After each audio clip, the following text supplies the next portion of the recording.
اسماعیل ہنیہ کے بعد یہ بڑا نقصان ہوا ہے جو نصر اللہ کی شہادت ہوئی ہے۔ پارلیمان کی تو یہ پارلیمان تو اتنی بڑی ترمیم کا حقدار نہیں ہے، اس پارلیمان کا وہ مینڈیٹ نہیں ہے کہ وہ اتنا بڑا کام کر سکے۔ ہم سمجھتے ہیں کہ الیکشن ہو، حقیقی معنوں میں عوام کے صحیح نمائندے میدان میں آئے، پارلیمنٹ پر عوام کا اعتماد ہونا چاہیے۔ اس جعلی قسم کے پارلیمنٹ سے اتنی بڑی آئینی ترمیم کرانا ذات خود ایک ناانصافی ہے۔ تاہم ہم نے ایک بات کی ہے کہ ہم اگر پارلیمانی کردار بھی جاری رکھیں گے تو ہم نے ضرور پارلیمنٹ میں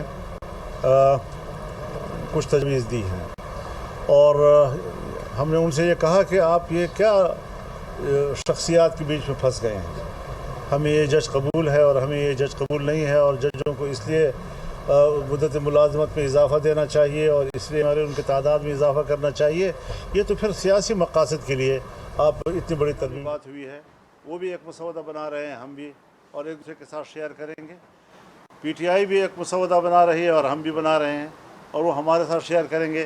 اس طریقے سے ہم چاہیں گے کہ ایک اتفاق رائے کے ساتھ ایک ترمیم لائی جائے، تاکہ یہ ملک کے اندر کسی سیاسی ہنگامے کا ذریعہ نہ بنے کہ واقعی اصلاحات کا ذریعہ بنے۔ مولانا صاحب، جو تاثر تھا مسودے کے حوالے، آپ نے فرمایا کہ جو حکومت کا مسودہ ہوگا وہ بھی ہم دیکھیں گے اور اتفاق رائے سے، یہ حکومت کا جو مسودہ ہے یہ واقعی حکومت کا ہی مسودہ ہوگا؟ کیا مطلب آپ کا؟ مسودہ حکومت کا ہی ہوگا تو ظاہر ہے ہم تو حکومت کا ہی، ہمیں تو حکومت کے ہاتھ سے ملتا ہے تو ہم حکومت کا ہی کہیں گے۔ اگر آپ کو کوئی اور معلومات ہو تو بتا دیں۔ نہیں، ہمارے پاس تو حکومت کی طرف سے آتا ہے تو ہم تو حکومت کا ہی کیا سمجھیں گے۔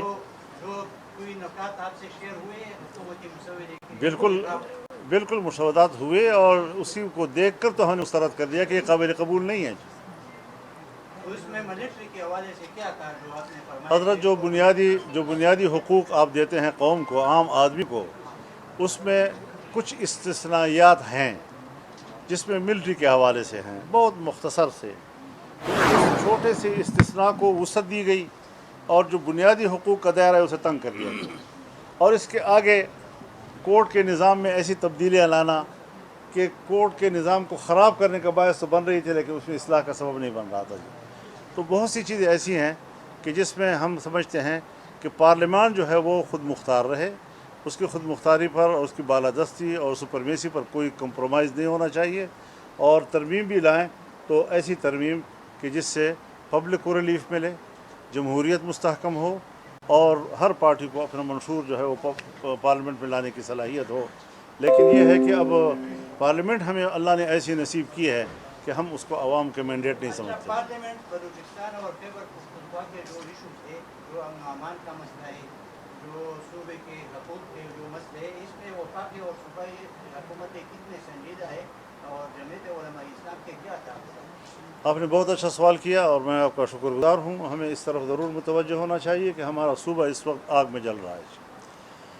یعنی اس وقت تک میرے پاس جنوبی وزیرستان، چاہے وزیر قبیلے سے تعلق ہو، چاہے مسعود قبیلے سے تعلق ہو، ان کے وفود میرے پاس آئے ہیں۔ شمالی وزیرستان کے عثمانزی قبیلے کے لوگ میرے پاس آئے ہیں، کرم ایجنسی کے لوگ میرے پاس آئے ہیں۔ اب بھی وہاں پر جنگ شروع ہے، لوگ ایک دوسرے کو قتل کر رہے ہیں اور ریاست خاموش ہے۔ یہ ہمارے خیبر ایجنسی کے کوکی خیل قبیلے کے لوگ آئے ہیں ہمارے پاس، افریدی لوگ۔ تو کوئی ایسا ایجنسی نہیں ہے کہ جن کے وفود کم از کم میرے پاس براہ راست نہ آئے ہوں، اور یہ سب تشویش کا اظہار کر رہے ہیں۔ کسی کو گھروں کے معاوضے نہیں مل رہے، سو غریب لوگ ہیں، گھر تباہ ہو گئے ان کے، دوبارہ بنانے کے قابل نہیں ہیں۔ کچھ لوگ ہیں کہ اتنے طویل اپنے ملک میں ہجرت کا دور مکمل کر کے بھی ابھی گھروں کو واپس نہیں جا سکتے، اور فوج ان کو واپس نہیں جانے دے رہی۔ تو اس ساری صورتحال میں ہمارے قبائل جو ہیں، میرے خیال میں انضمام سے پہلے کے حالت میں اچھے تھے، انضمام کے بعد میں جو ہے وہ زیادہ پریشان ہیں جی، اور زیادہ قسم کی مشکلات سے گزر رہے ہیں۔ اب نہ فاٹا رہا نہ سیٹل رہا، اس بیچ میں کیا چیز ہے سمجھ میں نہیں آ رہی۔ اس وقت فاٹا کا عوام مظلوم ہے، مظلوم، اور یہی صورتحال حضرت بلوچستان کی بھی ہے۔ ہمارے ہاں بھی لاپتہ لوگ ہیں، بے تحاشا لوگ ہیں، اسی طرح لاپتہ لوگ بلوچستان میں ہیں، وہ بھی اپنے پیاروں کے لیے رو رہے ہیں، اور یہی ان کی سب سے بڑی پرائرٹی ہے۔ اور یہ چیزیں جو ہیں اس وقت بد امنی کی صورتحال ہے، مسلح گروہ ہر جگہ آزاد ہیں، کنٹرول ان کا ہے، اسٹیٹ کی رٹ ختم ہو چکی ہے، ہم کن جھگڑوں میں پڑے ہوئے ہیں اور ملک کدھر جا رہا ہے، پرائرٹی کو طے کرنا چاہیے، ترجیحات کیا ہیں ہماری، اس پر حکومت نہیں سوچ رہی ہے۔ آج پشاور میں ایک سیمینار ہوا ہے فاٹا مرجر کے حوالے سے اور قبائل کے مسائل کے حوالے سے، اور سارے وہ لوگ تھے جنہوں نے فاٹا مرجر کا فیصلہ کیا، شاہد خاقان عباسی صاحب اس وقت وزیر اعظم تھے، وہ بھی اس میں شریک تھے، اور اس وقت کے چیف سیکریٹری اور اس وقت کے جتنے بھی بیٹھے تھے وہ آج سارے مل بیٹھے تھے، اور انہوں نے ایک بار پھر مطالبہ کیا ہے کہ فاٹا کے عوام کے ساتھ جو وعدے ہوئے ہیں وہ پورے کیے جائیں۔ یا آئینی ترمیم میں قبائلی علاقوں کے مسائل اور ریسورسز اور یہ جو مرجر کی ایشوز ہے، کیا اس کو ایڈریس کیا جا سکتا ہے؟ خاقان عباسی صاحب میرے گھر تشریف لائے تھے، اس موضوع پر بڑی تفصیلی گفتگو ہوئی اور وہ سارا پس منظر ان کو معلوم تھا۔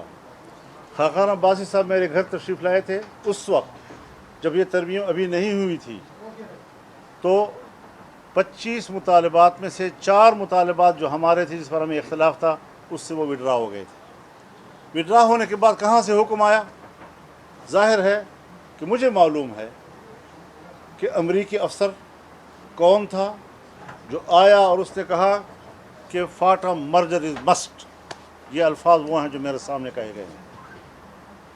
پھر جناب باجوہ صاحب آرمی چیف تھے، نوید مختار صاحب جنرل وہ ISI کی چیف تھے، پارلیمنٹ کی بلڈنگ میں پرائم منسٹر کے چیمبر میں مجھے ملے اور میرے ساتھ یہ مسئلہ ڈسکس کیا، اور میں نے ان سے کہا کہ آپ بے وقت فیصلہ کر رہے ہیں، ابھی فاٹا مرجر جو ہے اس کے لیے فاٹا کا حالات موافق نہیں ہیں۔ ہم نے بہت تجویزیں دیں لیکن وہ بضد تھے کہ جی امریکہ کا دباؤ ہے، جی امریکہ کا دباؤ ہے۔ تو اگر ہم ملک کے اندر خود مختار نہیں ہیں اور ہم نے ملک کے اندر کے فیصلے اور تبدیلیاں امریکہ کے دباؤ پہ لانی ہیں، تو آپ مجھے بتائیں کہ ہم کس بنیاد پر کہہ رہے ہیں کہ ہم ایک آزاد قوم ہیں اور ہم ایک آزاد مملکت میں رہ رہے ہیں؟ تو یہ ایک بڑا سنجیدہ سوال ہے ہمارے ملک کے لیے۔ فاٹا کے عوام کے ساتھ انضمام کی صورت میں جو ظلم ہوا ہے آج تک اس کی تلافی نہیں ہو سکتی۔ اس وقت تک ان کو 800 ارب روپے ملنے چاہیے تھے، 800 ارب، اور ابھی 100 ارب مشکل سے ان کو پورے ہوئے ہیں 8 سال کے بعد، ہر سال ان کو 100 ارب ملنے تھے۔ تو اس فاٹا کے عوام نے کیا جرم کیا ہے؟ فاٹا کے عوام نے تو ملک کا دفاع کیا ہے، وہ آپ کا ایک سرحدی دفاع کا کردار ادا کرتے رہے ہیں۔ اس لیے ان اجتماعات سے اور سیمیناروں سے کچھ نہیں ہوگا۔ اپنی غلطی کا اعتراف کریں، کہیں کہ ہم نے فاٹا کے عوام کے ساتھ ظلم کیا تھا، ہم نے جبر کیا تھا، اور میں چیلنج کرتا ہوں آج بھی، اسٹیٹ کو بھی چیلنج کرتا ہوں، گورنمنٹ کو بھی چیلنج کرتا ہوں کہ پھر فاٹا کے اندر لائیں ریفرینڈم کو اور عوام سے پوچھیں کہ عوام کیا چاہتے ہیں۔ زبردستی ہم دنیا میں قوموں پہ جبر کر رہے ہیں اور زبردستی کر رہے ہیں، تو یہ جو فیصلے ہوئے ہیں حضرت پہلے سوچنا چاہیے، اب بعد از مرگ واویلوں کی کیا ضرورت ہے؟ صاحب یہ کل علی امین لاہور نے ایک بیان جاری کیا، باقاعدہ اس کے خلاف کا اعلان کیا اور یہ کہا ہے کہ جتنے بھی ادارے ہیں وہ درمیان میں نہ آئے، اب اگر ایک گولی ماریں گے تو وہ 10 گولی کھائیں گے۔ آج ہم انقلاب کر رہے ہیں، باقاعدہ انقلاب کا اعلان کیا کہ میں انقلاب کا ہوں۔ تو آپ ایک سینئر سیاستدان، آپ اس اعلان کو کس نظر سے کریں؟ میرے خیال میں میں تو اس بیان کو اس قابل بھی نہیں سمجھتا کہ اس کا جواب دوں۔ میں اپنی توہین سمجھتا ہوں ایسے لوگوں کی اور ایسے لوگوں کے بیانات کی۔ میرے نزدیک ایسے بیان کی کوئی حیثیت نہیں ہے، یہ ایسی ایک بڑبولا ہے۔ تو اس کی کیا ضرورت ہے ایسے بیان دینے کی کہ آپ اسٹیٹ کے اندر، صوبوں کے اندر جنگ کی کیفیت پیدا کرنا چاہتے ہیں؟ جلسے ہیں تو جلسوں کے اپنے ذمہ داران موجود ہیں، صوبوں کی پارٹیاں موجود ہیں، صوبے کی پارٹی رد عمل دے سکتی ہے جس صوبے میں ہوتا ہے۔ آپ اگر طاقت کا مظاہرہ کرنا چاہتے ہیں تو اپنے صوبے میں کریں، لیکن اگر دوسرے صوبے میں آپ کرتے ہیں اور وہاں گورنمنٹ آپ کو اجازت نہیں دے رہی ہے تو پھر اس پہ صوبہ کو اور گورنمنٹ کو کیوں تصادم کا حصہ بننا چاہیے؟ پارٹی ہے نا، پارٹی کو اپنا حق حاصل ہے کہ وہ جلسے میں بھی جائے، وہ احتجاج بھی کرے۔